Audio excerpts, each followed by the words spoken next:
di sini akan memberkati kita semuanya dengan luar biasa. Tapi sebelum kita menerima berkat firman Tuhan, terlebih dahulu kita berdoa.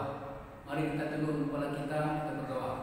Bapa di surga, di dalam nama Tuhan Yesus, terima kasih Tuhan, kami sungguh dan sangat bersyukur jika pada hari ini kami dapat berkumpul beribadah di tempat kami masing-masing. Dan kami rindu supaya Engkau memberkati kami semuanya. Kami rindu supaya Engkau menolong kami semuanya. Kami rindu supaya Engkau menghidupkan kami semuanya.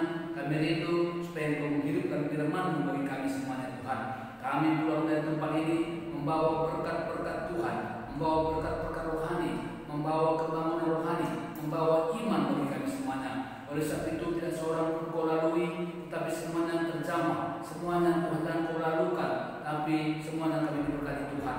Terima kasih, berkati kami semuanya yang berkumpul beribadah kepada Tuhan, berkati hamba Tuhan, berkati kami semua anak-anak Tuhan, Tuhan muda laki-laki dan perempuan, berkati firman-Mu yang kami dengarkan pada hari ini.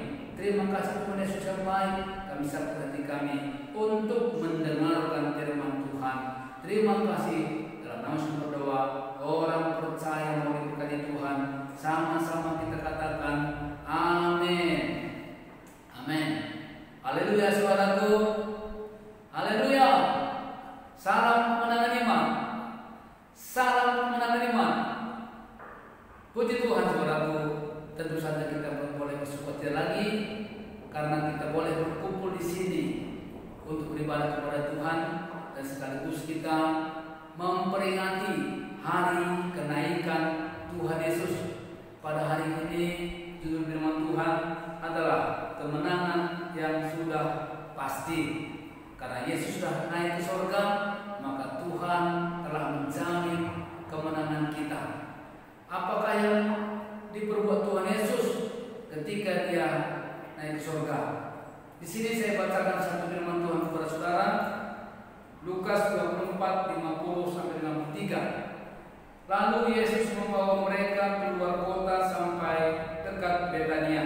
Di situ Ia mengangkat tangannya dan memberkati mereka. Dan ketika Ia sedang memberkati mereka, Ia berpisah dari mereka dan terangkat ke surga. Mereka sujud menyembah kepadanya, lalu mereka pulang ke Yerusalem dengan sangat bersukacita. Mereka senantiasa berada di dalam bait Allah dan memuliakan Allah. Haleluya. Kita sudah baca kitab ini. Dikatakan di sini seorang Yesus membawa mereka keluar kota sampai dekat Betania. Lalu Yesus mengangkat tangannya dan memberkati mereka. Setelah Yesus memberkati mereka, maka mereka terpisah saudaraku dari Tuhan Yesus. Jadi sekarang ini Yesus ada di surga. Dan apakah tujuan Yesus naik ke surga? Memang kalau kita lihat orang-orang berkata untuk menyediakan tempat. Tetapi saya mau sampaikan kepada kita, mengapa Dia naik ke surga? Satu perkara, karena Dia sudah menyelesaikan satu tugas pelayanan, satu tugas pekerjaan yang penting bagi setiap manusia, bagi setiap orang dalam dunia ini, yaitu sudah selesai menyampaikan berita keselamatan bagi seluruh dunia ini. Karena keselamatan hanya ada di dalam Tuhan Yesus. Itu berarti Tuhan Yesus juga sudah menjamin seluruh kehidupan kita tentang segala sesuatunya. Tuhan menjamin kebahagiaan rumah tangga, Tuhan menjamin keberhasilan kita, Tuhan menjamin masa depan kita, Tuhan menjamin kemenangan kita dalam setiap pekerjaan kita. Dia sudah memberikan ini karena Dia sudah mengalahkan maut. Amin saudaraku. Jadi maut tidak berkuasa lagi atas kita. Kemudian berikutnya, Dia dapat mempersatukan setiap jiwa-jiwa, setiap anak-anak Tuhan yang sudah diselamatkan. Dia dapat persatukan supaya bagaimana? Supaya semua anak Tuhan itu tinggal di bait Allah, tinggal di rumah Tuhan, tinggal di gereja, jadi murid, mengasihi Tuhan, melayani Tuhan, bahkan mengerjakan pekerjaan Tuhan yang sama sebagaimana Tuhan Yesus mengerjakan pekerjaannya pada waktu itu. Amin saudaraku.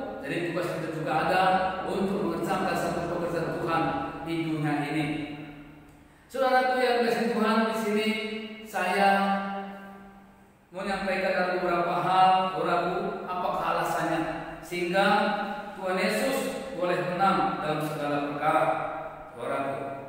Sehingga kita boleh menang dalam segala perkara. Pertama, karena kuasa maut sudah dikalahkan. Kuasa setan sudah dikalahkan. Dia sudah menang terhadap maut. Wahyu 1:17-18 berkata, ketika aku melihat dia, tersungkurlah aku di depan kakinya, sama seperti orang yang mati. Tetapi ia meletakkan tangannya di atasku, lalu berkata, jangan takut, aku adalah yang awal dan yang akhir dan yang hidup. Aku telah mati, namun lihatlah, aku hidup sampai selama-lamanya, dan aku memegang segala kunci maut dan kerajaan maut. Saya mau sampaikan kepada kita di sini, saudaraku, melalui kenaikan Tuhan Yesus dikatakan di sini, aku memegang segala kunci maut dan kerajaan maut. Setan, saudaraku, tidak dapat berbuat sesuka hatinya. Atau saya katakan, setan tidak dapat bebas melakukan apapun di dunia ini tanpa seizin Tuhan. Karena Yesus memegang kendali seluruh dunia, memegang kendali seluruh bumi ini, saudara. Karena dia memegang kunci maut dan kunci kerajaan maut. Amin, saudaraku.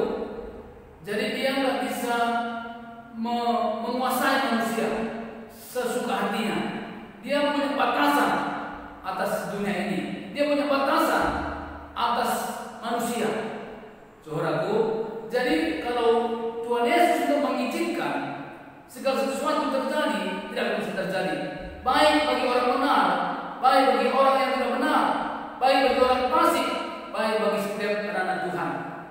Kalau memang setan itu memegang kendali dunia ini, dia gampang saja mematikan orang, membunuh orang semaunya dia.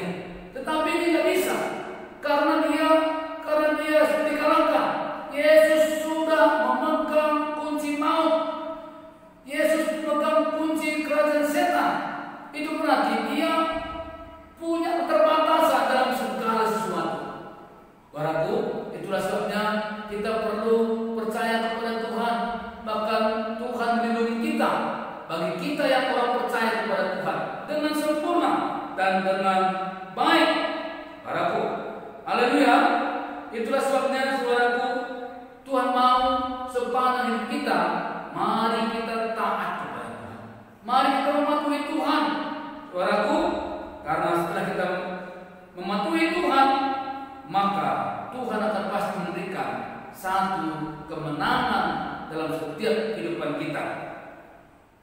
Walaupun kali kita dalam dunia ini ada penderitaan kita alami, ada kemenangan, saudaraku, tetapi kita harus yakin bahwa walau kita menghadapi satu tekanan, penderitaan itu sebenarnya kalau kita mentaati Tuhan, mempercayai Tuhan, maka Tuhan akan bisa melepaskan kita dari belenggu apapun, dari penyakit apapun, dari persoalan manapun di dalam dunia ini. Saya lihat satu contoh di sini adalah Paulus, saudaraku, ketika dia memberitakan Injil, lalu dia dimasukkan dalam penjara. Tapi walaupun dalam penjara, rohnya bebas, rohnya tertuju kepada Tuhan, sehingga dia dapat mengatasi persoalannya, sehingga boleh menang mengatasi persoalannya itu. Saya bacakan satu ayat ini kepada saudara dalam Kisah 16 25-26. Tetapi kira-kira tengah malam Paulus dan Silas berdoa dan menyanyikan puji-pujian kepada Allah, dan orang-orang hukuman lain mendengarkan mereka.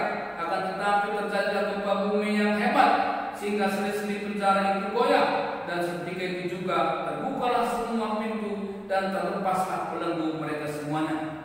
Apa yang mereka lakukan?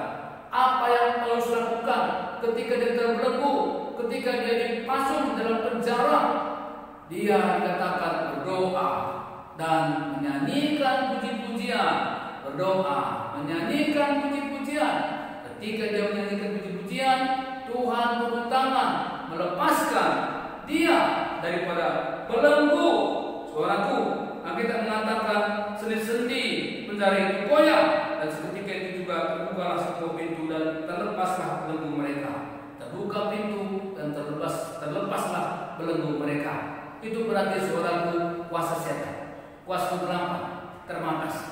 Saudaraku, walau bagaimanapun dia membuat rencana yang jahat kepada manusia, kepada anak Tuhan, tapi kalau anak Tuhan itu percaya kepada Tuhan, mengandalkan Tuhan, maka setan tidak bisa menahan manusia itu di dalam tekanan itu sendiri, karena Tuhan Yesus sudah lebih besar daripada semua tekanan hidup. Amin, saudaraku. Jadi oleh sebab itu kita boleh menang dalam menghadapi segala sesuatu kalau kita mengandalkan Tuhan di dalam hidup kita. Saudaraku, saya mau kita semuanya mengandalkan Tuhan. Saya bacakan Yeremia 17:7 berkata, diberkatilah orang yang mengandalkan Tuhan, yang menaruh harapannya pada Tuhan. Jadi Tuhan mau kita pakai, Tuhan mau saudara kita mengandalkan Tuhan dan menaruh harapan kita kepada Tuhan. Amin, saudaraku. Bagaimanakah orang-orang yang mengandalkan Tuhan, yang menaruh harapannya kepada Tuhan? Saudaraku, itu berarti dia harus percaya kepada Tuhan sepenuhnya. Dia percaya bahwa Tuhan akan menolong dia. Dia harus mengikuti perintah-perintah Tuhan dan mentaati Tuhan sepenuhnya. Kalau dia mau mengandalkan Tuhan, kerap kali banyak orang berkata, aku mengandalkan Tuhan, tapi tidak patuh, tapi tidak mengikuti peraturan firman Tuhan. Dia hanya melakukan apa dia mau. Oh, itu bukan mengandalkan Tuhan. Kadang-kadang mulut kita mengandalkan Tuhan, tapi tindakan kita mengandalkan diri kita atau mengandalkan orang lain. Kalau memang kita percaya kita mengandalkan Tuhan, itu berarti kita mempercayai firman Tuhan, kita mematuhi firman Tuhan, walau apapun risikonya. Amin, saudaraku. Itu berarti tanda-tandanya, ciri-cirinya mengandalkan Tuhan. Amin. Mari kita semua mengandalkan Tuhan, saudaraku. Yang kedua, karena Tuhan telah menjamin masa depan kita. Kita mengatakan seorang Yeremia 11 berkata, aku tahu rancangan apa yang ada padaku mengenai kamu, yaitu rancangan-rancangan bukan rancangan kecelakaan, tapi rancangan damai sejahtera yang memberikan kepadamu masa depan yang penuh harapan. Itu berarti Tuhan telah menyediakan masa depan kita. Satu kepastian, saudaraku, anak Tuhan memiliki masa depan karena Yesus, saudaraku, menjadi jaminan masa depan kita. Amin, saudaraku. Tapi walaupun demikian, Yesus menjamin masa depan kita, kita nggak bisa semena-mena atau sewenang-wenang dan berharap kepada jaminan itu sendiri. Kita harus mengerjakan satu pekerjaan atau saudaraku melakukan pekerjaan yang baik untuk memenuhi kebutuhan kita. Kita nggak bisa juga bekerja sesuka hati kita lalu kita mau diberkati Tuhan. Alkitab mengajari kita dalam Titus 3 ayat 14. Dan biarlah orang-orang kita juga belajar melakukan pekerjaan yang baik untuk dapat memenuhi keperluan hidup yang pokok, supaya hidup mereka jangan tidak berbuah. Tuhan mengajari kita belajar melakukan pekerjaan yang baik untuk dapat memenuhi keperluan hidup yang pokok, supaya mereka jangan tidak berbuah. Itu berarti setiap pekerjaan itu kita harus kerjakan dengan sungguh-sungguh, dan kita harus tahu mengerjakan pekerjaan kita. Apapun yang kita kerjakan, sebagai apapun profesi kita, harus tahu pasti bisa kita mengerjakannya. Kalau saudara bekerja tanpa saudara tahu mengerjakan pekerjaan itu, sebenarnya saudara sudah gagal. Saudaraku, amin, saudaraku. Mari kita rajin bekerja. Kita mengajari kita di sini, Amsal 10:4. Tangan yang lamban membuat miskin, tetapi tangan orang rajin menjadikan kaya. Amsal 19:2. Tanpa pengetahuan kerajinan pun tidak baik. Orang yang tergesa-gesa akan salah langkah. Jadi saudara memilih miskin atau kaya. Saudara, kalau saudara mau kaya, rajin. Kalau saudara mau miskin, ya lambat. Tuhan tidak mau kita malas, tapi Tuhan mau kita rajin.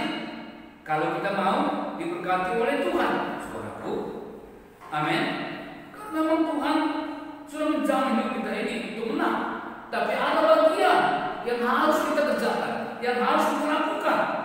Saudaraku, amin. Kemudian selanjutnya, saudaraku, yang ketiga, Tuhan Yesus sudah mati bagi kita. Roma 8:31-32. Sebab itu apakah yang akan kita katakan tentang semuanya itu? Jika ada di pihak kita, siapakah yang akan melawan kita? Ia yang tidak menyayangkan anaknya sendiri, tetapi yang menyerahkannya bagi kita semua. Bagaimanakah mungkin ia tidak menyatakan segala sesuatu kepada kita bersama-sama dengan Dia? Amin, saudaraku. Dia sudah mati bagi kita. Dia sudah menjamin kita pada kematiannya, saudara. Ini berarti tidak ada alasan bagi kita untuk kalah, karena kematian Tuhan Yesus telah menjadi jaminannya. Tidak ada alasan bagi kita, tidak ada lagi yang dapat menghambat kemenangan kita. Mari kita maju terus atau menyerah dan merebut kemenangan kita. Amin, saudaraku. Hari ini kita bisa lihat ada berkat kenaikan Tuhan Yesus, saudara. Pertama, Tuhan Yesus menyediakan tempat bagi setiap orang yang percaya. Amin.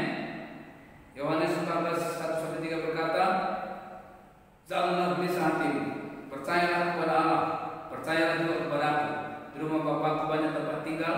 Jika tidak demikian, tentu Aku mengatakannya kepadamu. Sebab Aku pergi ke situ untuk menyediakan tempat bagimu. Dan apabila Aku telah pergi ke situ dan telah menyediakan tempat bagi kamu, Aku akan datang kembali dan membawa kamu ke tempatku, supaya di tempat di mana Aku berada, kamu pun berada."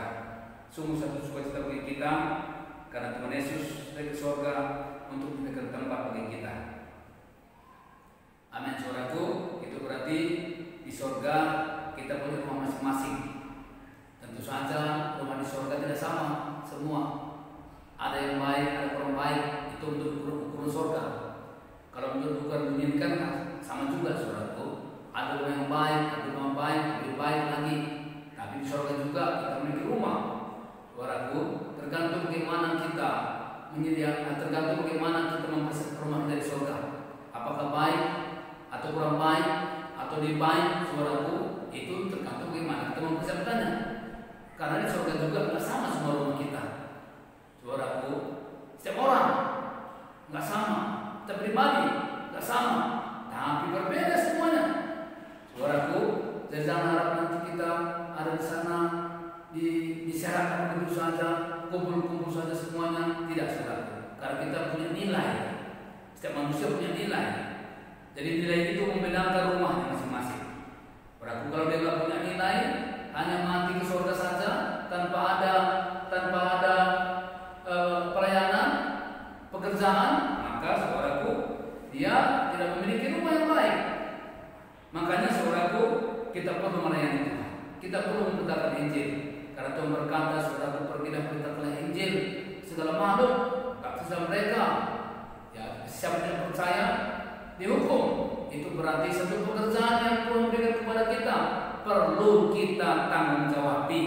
Karena ketika kita mempertanggungjawabkannya, berarti kita mendapatkan upah, hasil sesuai dengan nilai-nilai Tuhan. Seberapa besar Tuhan berikan nilai itu kepada kita semuanya. Amin, saudaraku. Makanya mari kita rajin menginginkan, menyelamatkan jiwa-jiwa, memberitakan Injil dengan sungguh-sungguh, dengan senang hati kita, dengan senang jiwa kita, supaya kita mendapatkan tempat kita di surga. Kemudian saudaraku, yang kedua, Tuhan Yesus yang sedia mendengar dan menjawab doa kita. Roma 8:34 berkata, "Kristus Yesus yang telah mati bahkan lebih baik lagi, yang telah bangkit, yang juga duduk di sebelah kanan Allah, yang malah menjadi pembela bagi kita." Yesus pembela bagi kita yang sudah mendengar, menjawab doa kita. Jadi bagi kita apa? Melakukan apa yang benar di mata Tuhan. Sama sebagaimana Hizkia, Raja Yehuda melakukan apa yang benar di mata Tuhan. Sehingga saudaraku, apapun dikerjakannya berhasil. Akan kemana pun dia pergi, dia selalu mendapatkan kemenangan. Karena satu hal, dia melakukan apa yang benar di mata Tuhan. Bagaimana caranya melakukan apa benar di mata Tuhan? Itu berarti kita harus tahu hukum-hukumnya, tahu perintah-perintahnya, apa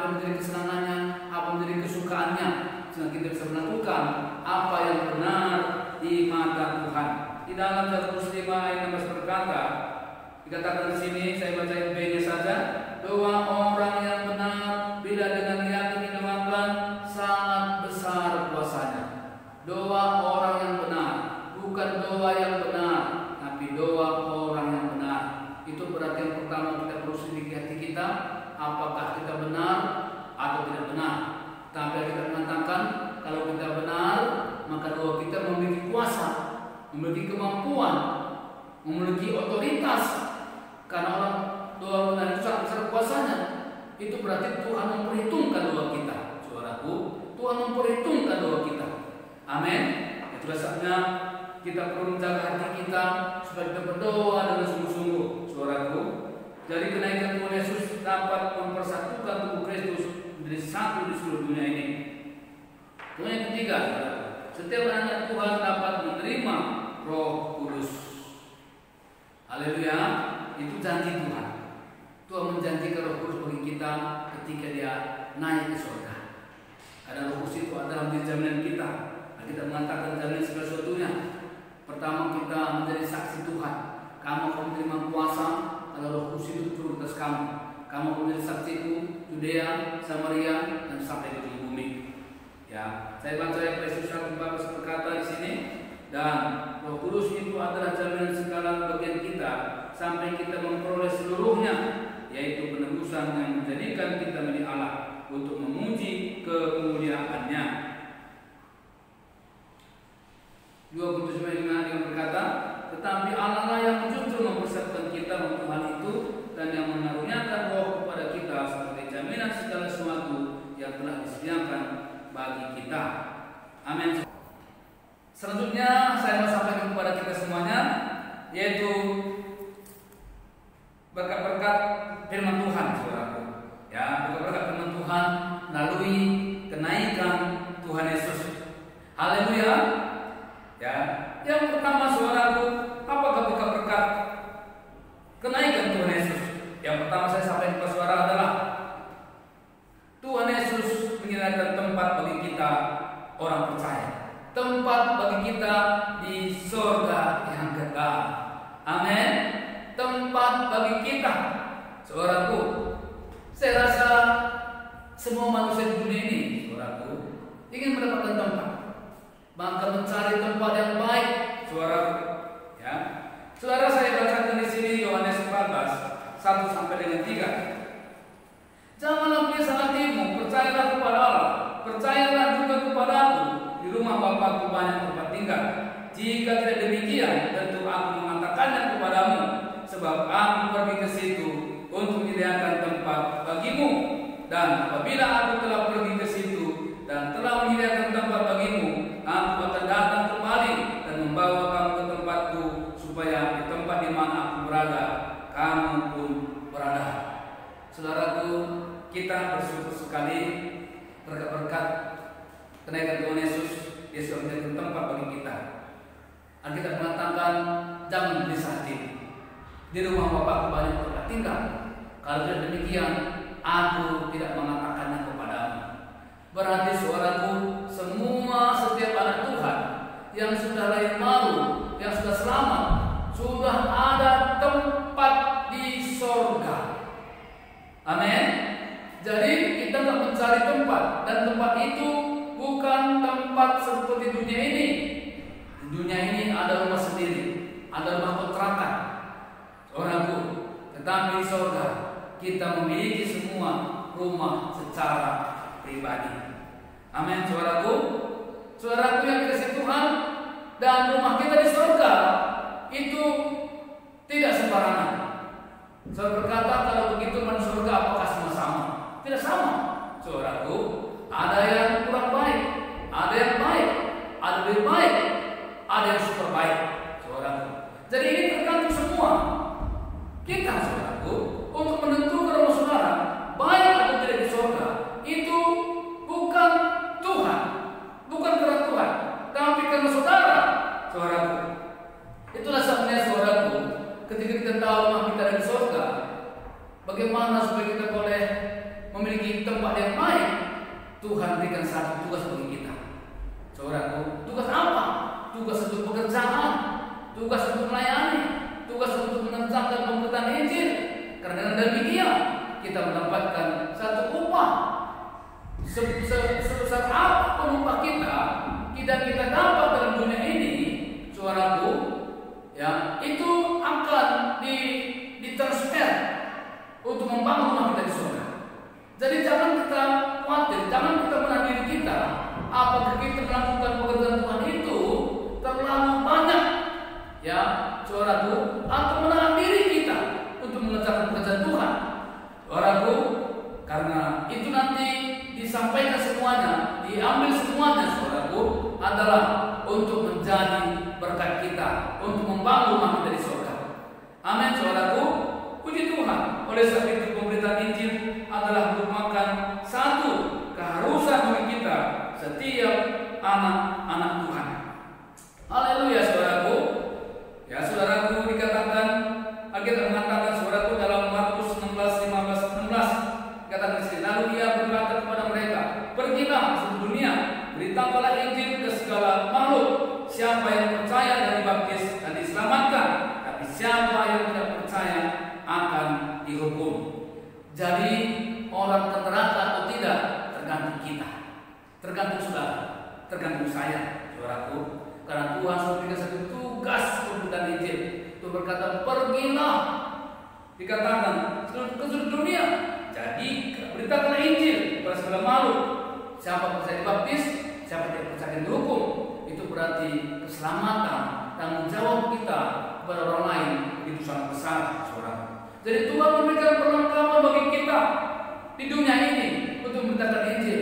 Tuhan berikan kita kuasa namanya.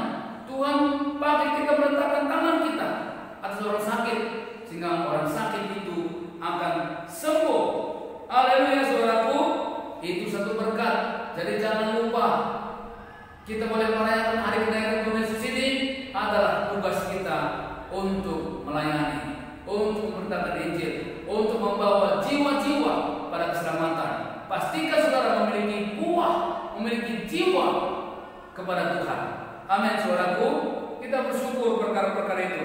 Kemudian, saudaraku, yang kedua, apa berkat-berkat kenaikan Tuhan Yesus? Saudaraku, yaitu kedua, Tuhan Yesus siap sedia mendengar dan menjawab doa kita. Saudaraku, itu tugas Tuhan Yesus. Sampai hari ini Tuhan Yesus membuka hati, membuka surga untuk setiap doa kita, untuk setiap permohonan kita. Oleh sebab itu, mohonkanlah kepada Tuhan sesuatu yang baik untuk pelayanan kita, untuk keluarga kita, untuk pekerjaan kita, untuk segala sesuatunya. Mohonkanlah kepada Tuhan dengan sungguh-sungguh setiap hari. Walau sudah dijawab, walau belum dijawab, kita tidak bisa berhenti. Kita selalu memohon dan memohon kepada Tuhan, karena memang Dia sudah ada di surga untuk mendengarkan, menjawab doa kita. Roma 8:34 berkata, Kristus Yesus yang telah mati, maka lebih lagi yang telah bangkit, yang juga dulu di sebelah kanan Allah, yang malah menjadi pembela bagi kita. Yesus jadi pembela bagi kita. Sampai hari ini, saudaraku, kalau ada seseorang, kita bola preman mengganggu anak kita akan marah, saudaraku. Kita akan membela anak kita. Tuhan Yesus membela kita. Dia tidak akan membiarkan kita dijamah oleh penyakit, oleh roh jahat, oleh kuasa-kuasa dunia ini. Dia memberikan perlindungan sempurna bagi kita, saudaraku. Jadi oleh sebab itu kita perlu menyampaikan setiap permohonan kita kepada Tuhan dengan sungguh-sungguh. Saudaraku, saya melihat saudaraku satu raja di Alkitab, yaitu Hizkia, dia melakukan apa yang benar di mata Tuhan, sehingga setiap segala sesuatu menghadapi persoalan, menghadapi tantangan, dia boleh menang, dan kemana pun dia pergi selalu menang. Mengapa demikian, saudaraku? Karena dia benar di mata Tuhan. Pastikan pertama sekali kita benar di mata Tuhan. Alkitab juga mengatakan dalam Yakobus 5:16 hal yang sama, saudaraku. Karena kebenaran kamu saling mengaku dosamu dan saling mendoakan, supaya kamu sembuh. Doa orang benar bila dengan yakin mendoakan sangat besar kuasanya. Ingat, doa orang yang benar. Apa, saudaraku? Doa orang yang benar. Amin. Itu berarti bukan doanya perlu benar, tetapi orangnya dengan sukacita, dengan berani, dengan beriman, dan memiliki kerinduan untuk mendapatkan sesuatu karena kita benar di mata Tuhan. Jadi Alkitab mengatakan dengan jelas, saudaraku, doa orang yang benar, bukan doa yang benar, tapi doa orang yang benar. Amin, saudaraku. Saya percaya, saudaraku, Tuhan pasti mendengar doa dan menjawab doa, saudaraku. Maka pastikan hidup kita ini sesuai dengan firman Tuhan. Haleluya, saudaraku. Dari puji Tuhan pada hari ini melalui kebangkitan Tuhan Yesus, melalui kenaikan saya, melalui kenaikan Tuhan Yesus, saudaraku, Tuhan dapat mempersatukan semua tubuh Kristus di seluruh dunia ini. Kemudian saudaraku, yang ketiga, setiap anak Tuhan dapat menerima Roh Kudus.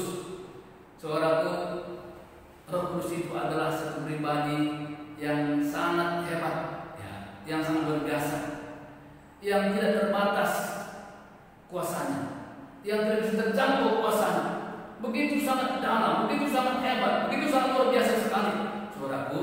Tetapi banyak orang-orang tidak suka tentang Roh Kudus. Padahal Roh Kudus itu adalah merupakan jaminan segala sesuatunya. Yesus yang mati 3 hari dikubur, saudaraku, dibangkitkan oleh Roh Kudus.